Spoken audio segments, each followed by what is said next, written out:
नमस्कार किसान भाइयों, जय श्री राम, जय बलराम। मध्य प्रदेश के सबसे लोकप्रिय फेसबुक ग्रुप सोयाबीन फार्मर में आप सबका स्वागत है।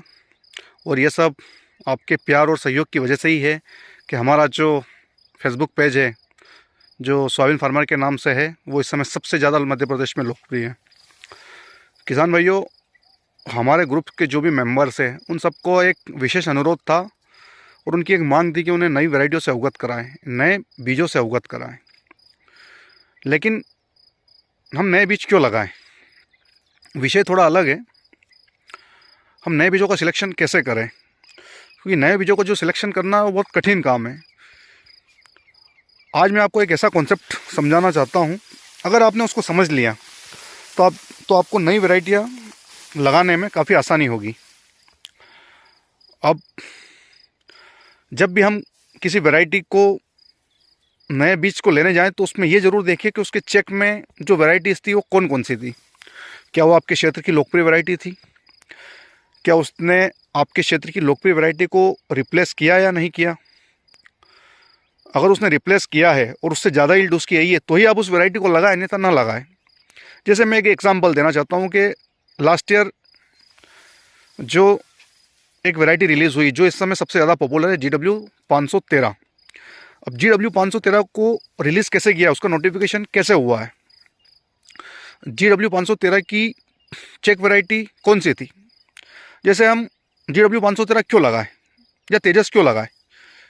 जैसे GW513 लगाने के पहले हम ये ज़रूर देखें कि उसके चेक में क्या वैरायटी थी। उसके चेक में वो वैरायटी थी जो आपके क्षेत्र की लोकप्रिय वैरायटी को रिप्लेस उसने किया या नहीं किया। जैसे उसके चेक में जो वैरायटी थी वो थी GW322, जो मध्य प्रदेश के 70% एरिया में वही है, और HI1544 जो मालवा बेल्ट की सबसे ज़्यादा पॉपुलर है।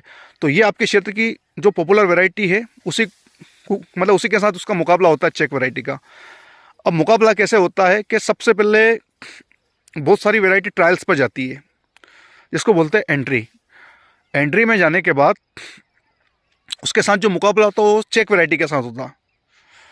चेक वैरायटी को वो अगर वो हराती है, उससे ज़्यादा यील्ड उसकी आती है, उससे कम डिजीज़ उसमें है, तो ही वो वैरायटी AVT1 में जाएगी। AVT1 का मतलब होता है advance variety trial 1।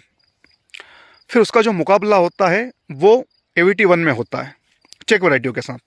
Check variety कौन सी? वही जो पुरानी, जैसे 513 की चेक वैरायटी AVT1 में भी जो थी वो GW322 थी और HI1544 थी। उसको भी रिप्लेस करने के बाद AVT2 में गई। AVT2 का मतलब भी वही होता है, एडवांस वैरायटी ट्रायल सेकंड। यहाँ पर भी देखा जाता है, अगर 3 साल की सतत एंट्री AVT1 AVT2 में जाने के बाद अगर उस वैरायटी को रिप्लेस वो करती है, उससे ज़्यादा यील्ड आती है, उसके बाद ही उसका नोटिफिकेशन होता है और वो वैरायटी हमारे खेतों तक पहुँचती है। तो किसान भाइयों, इस कॉन्सेप्ट को ज़रूर समझे। जब भी कोई नई वैरायटी आप लगाने जाए, चाहे वो सोयाबीन की हो, चने की हो, मसूर की हो, गेहूँ की हो, उसकी चेक वैरायटी को ज़रूर देखें कि उसने उसकी चेक वैरायटी को से ज़्यादा यील्ड उसने दी है या नहीं दी है। अगर ज़्यादा यील्ड दी है तो ही हम जाए, अन्यथा नहीं जाए। तो इस मामले को ज़रूर आप समझिएगा। अगर आपने कॉन्सेप्ट समझ लिया तो आप हमेशा सफल ही रहेंगे, आप पीछे नहीं रहेंगे जब भी आप नई वैरायटी के बारे में जाएंगे। जैसे एक उदाहरण देना चाहता हूँ। जैसे किसी खिलाड़ी का कोई कंपटीशन होता है, 100 मीटर रेस होती है, 200 मीटर रेस होती है। सबसे पहले वो तहसील स्तर पर होती है। अगर वो तहसील स्तर पर उसके सारे खिलाड़ियों को पछाड़ेगा तो फिर वो जिले लेवल पे जाएगा, डिस्ट्रिक्ट लेवल पे जाएगा। डिस्ट्रिक्ट लेवल पे फिर कंपटीशन होता है उसका। अगर वो डिस्ट्रिक्ट लेवल के सारे खिलाड़ियों को पछाड़ेगा, फिर वो स्टेट लेवल पे जाएगा। स्टेट लेवल के सारे खिलाड़ियों को अगर वो पछाड़ेगा या उनको हराएगा तो फिर उसको विजेता घोषित किया जाएगा। तो आसान भाषा में ये वाला कॉन्सेप्ट आप समझ लीजिए। 3 साल का ट्रायल होता है, वही तहसील, जिला और स्टेट। वैरायटियों के साथ भी यही है। वैज्ञानिक रात दिन हमारे लिए मेहनत करते हैं। एक वैरायटी को हमारे खेत तक पहुंचाने में वैज्ञानिक को 10 साल का समय लगता है। तो इन सब बातों का ज़रूर ध्यान रखें। चेक वैरायटी वाला मामला समझे, डिजीज़ के प्रति वो वैरायटी कितनी रेजिस्टेंट है। फिर 1000 सीड्स का वेट ज़रूर देखें कि 1000 सीड्स का, बहुत सारे किसान भाई क्या करते हैं कि जिस फसल की बालियाँ बड़ी होती है गेहूँ में, उसको ज़्यादा पसंद करते हैं। किसान भाई ऐसा नहीं होता है। आप उसमें ये देखें कि अगर उसके बाली की साइज़, अगर स्पाइक की साइज़ बड़ी है तो उसमें 1000 सीड्स का वेट कितना है, क्या 40 ग्राम है, 45 ग्राम है, 50 ग्राम है या 60 ग्राम है। फिर ये ज़रूर देखें कि अगर उसके स्पाइक की साइज़, मतलब बाली की साइज़ अगर बड़ी है तो क्या पर स्क्वायर मीटर में उसकी बाली की संख्या ज़्यादा है।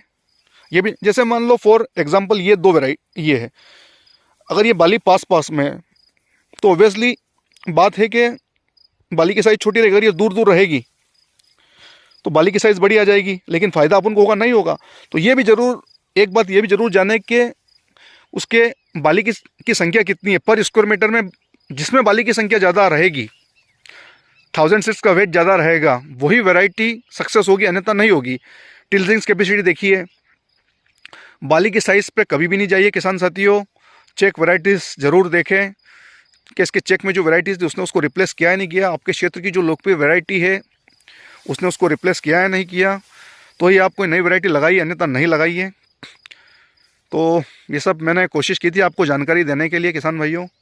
अगर वीडियो अच्छा लगे तो शेयर ज़रूर कीजिएगा ताकि हमारे किसान भाइयों तक ये वीडियो पहुँचे। धन्यवाद।